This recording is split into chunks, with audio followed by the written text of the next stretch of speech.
And then comes a point when it's time for another stage to arise, where the dream of form is no longer,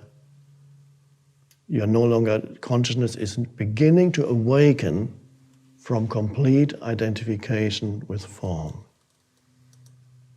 And that is happening to many humans, and this is why human beings are drawn to spiritual teachings, with the awakening from the dream of form.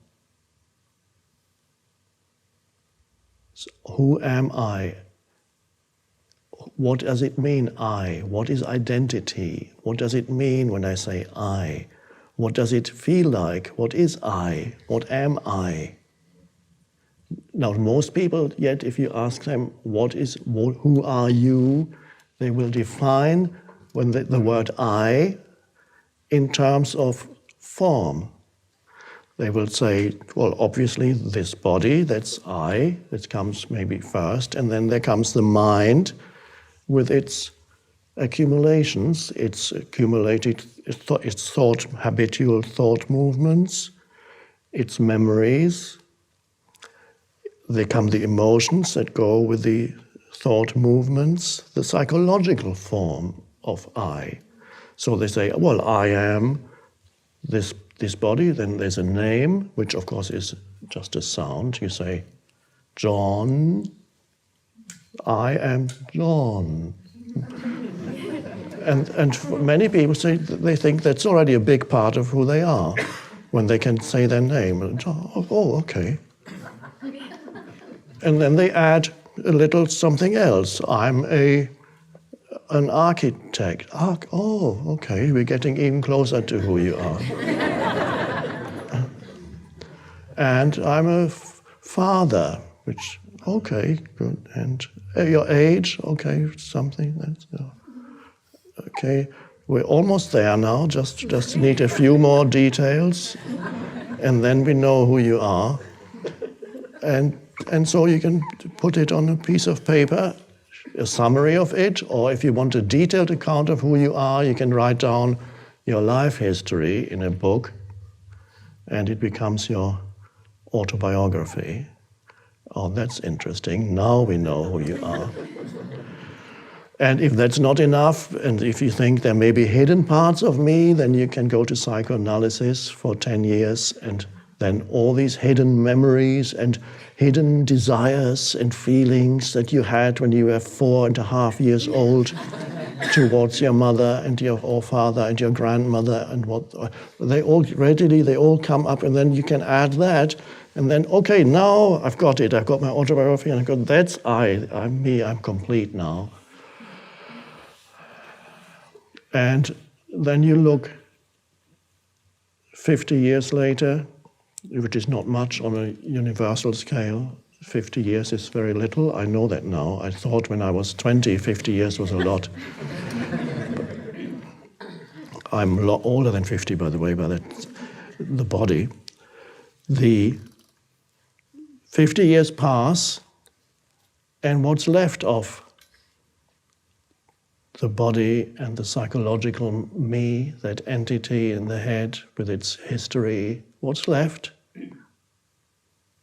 Nothing. Well, maybe there's 1 or 2 copies left of your autobiography, and maybe one person finds a copy in a second-hand bookshop. This is somebody's autobiography. And your grandchildren or their descendants, well, my mother passed away 3 years ago, and I realized recently that I'm virtually the only person now who remembers her, because all her friends died before she did, and her family. And all the other people who knew her only knew tiny fragments. They said, oh, she was a little bit of an eccentric, and she was outspoken, and so on. They had little fragments, but the person who really remembers more than a fragment is me. And when I go, nobody remembers. And then all that's left is photos, and a generation later, nobody will know who this person on the photo is. But this is strange how an identity evaporates that seemed so solid and real.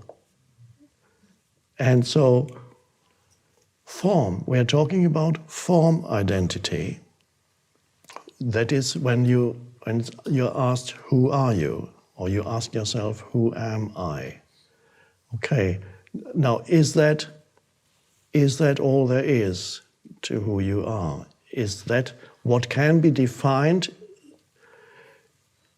through form, what can be that which is form, thought forms, emotional forms, physical forms, a conglomeration of that to get put together for a while becomes what you think is I. Is that really your I, your identity? Or is there something else? Well, perhaps we can just, at this moment, see, as you sit here, right at this moment, you don't remember your past. You don't have to. Let's pretend you don't have one. You have no past. There is no past. Let's say there is no past. Which, by the way, is the truth. Ultimately, there is no past. There's only the now. So, okay. And no future. Let's pretend there's no future. Well, there is no future anyway, but you know. There's only this. So you can't remind yourself, you don't even, unless there's a thought in your head that says, I am such and such, even that you don't know right now. Let's say you don't know anything about who you are. Nothing that you can formulate, conceptualize, call something. You don't. What is left? Is there, what is lost? Nothing is lost. In fact, when you encounter this which cannot be named, which is a formless presence, aliveness, that's you've touched that which is beyond form, consciousness itself. And that is identity. That is where your sense of I comes from. And so you are more truly yourself when you don't remember your past than when you do remember your past. And you are more truly yourself when there's not a single thought in your head than when you are full of thinking about me and my problems.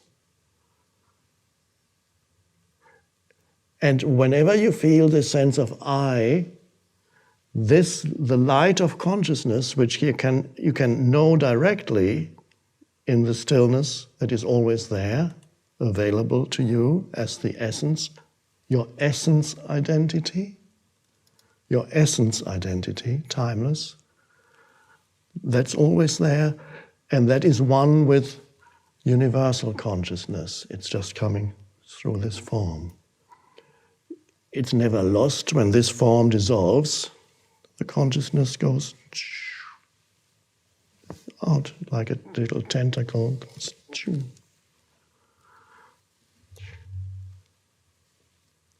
Being. So, let's stay with this for a moment here. You have no past, or there is no past. No future. What is lost? Nothing essential is lost. You get a stronger sense of who you are in your essence when you are not telling yourself in your mind who you are.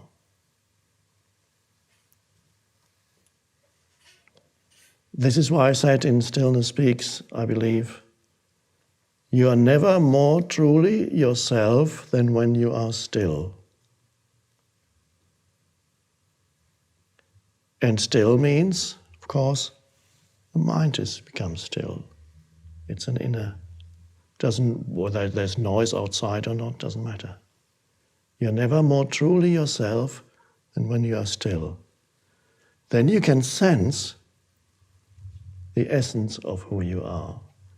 And that does not depend on the age of the body, whether you're 20 or 90. It's the same stillness. That frees you then from the suffering that comes if you have identified with form, which then sooner or later will leave you. You suffer. If you identify with a strong or beautiful body, and that body eventually grows old, you begin to suffer because you seem to dissolve. You haven't realized who you are.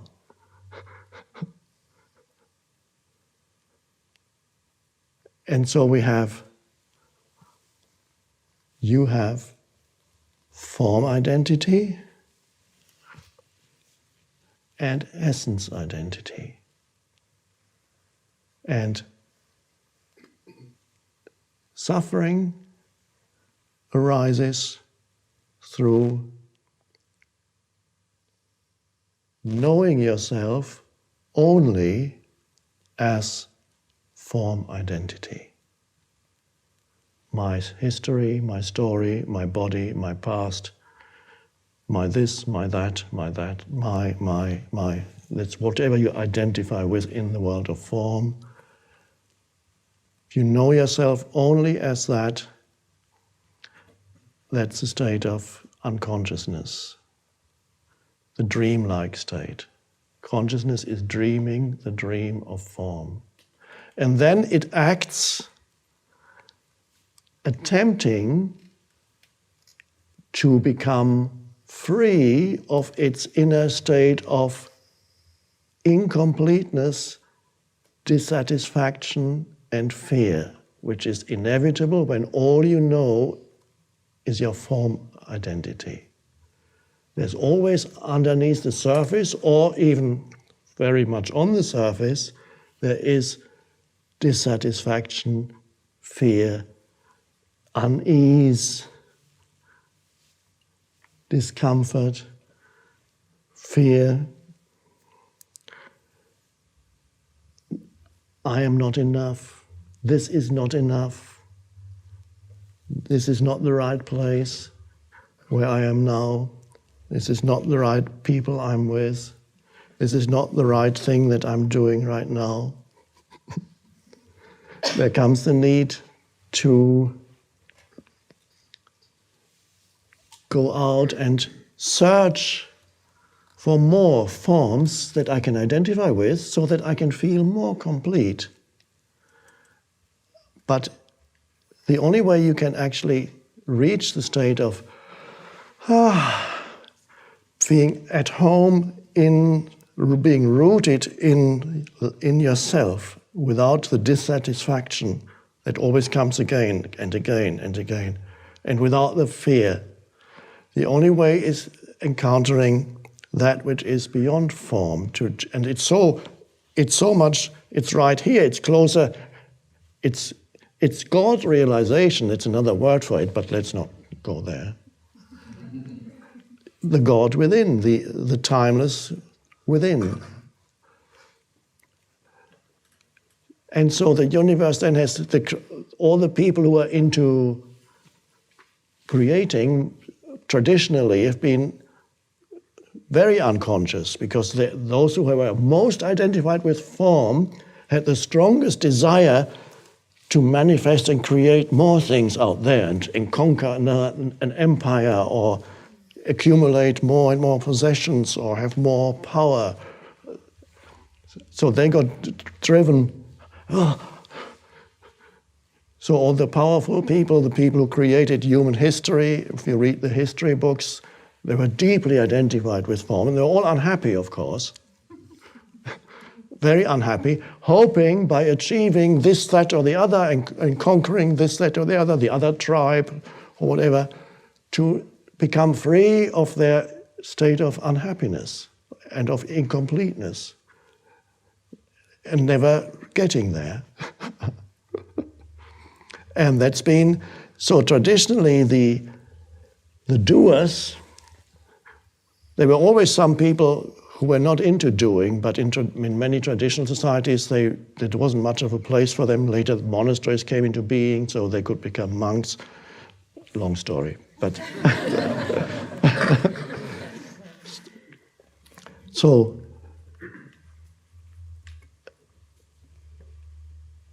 we still associate going out and doing with unconsciousness. I believe there's a line by T.S. Eliot in a poem where he says, "The best lack all conviction, and the worst are full of passionate intensity," talking about contemporary humanity, early 20th century. The best lack all convictions means that they don't know what to do. Because they're torn between, there's some inkling of inside them of their essence. So they're not, the desire to do is not as overpowering as in those who are totally identified with their form identity.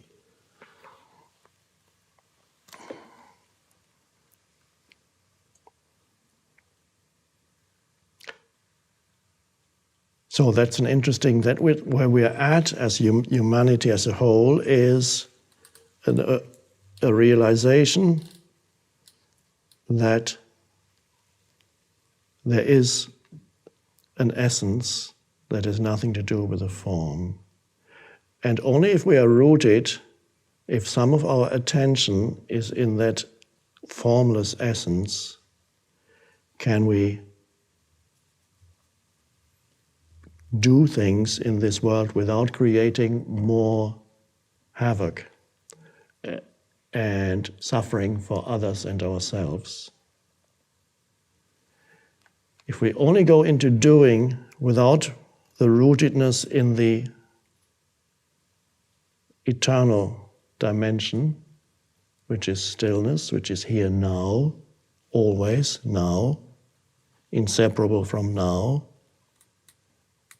whatever you do, when you lose yourself in the doing, identify it again with form and creating some new problem. So the foundation for all doing is conscious being. So that's the important realization about what about manifesting. That's good, but before we talk about manifesting, before we build some new building or structure, get the foundation first. Do you have the foundation? Don't start building a house without any foundation. Let's manifest this great business empire. This is going to change the world. Yes, but have you laid the foundation? What foundation? Being. Being? The formless, the eternal. No, we haven't thought about that.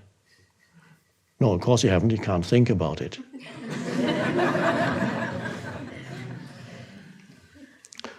The foundation is being rooted, realizing what that means. What being is, not intellectually, not by trying to understand, because as you may have noticed, there's nothing much to understand about being. You can't. Being, can you explain a bit more, please? Being. Stillness, I don't understand stillness. Can you explain stillness? No, because there's nothing in it to explain. You can't look at it under a microscope or dissect it. Aspects of stillness, PhD.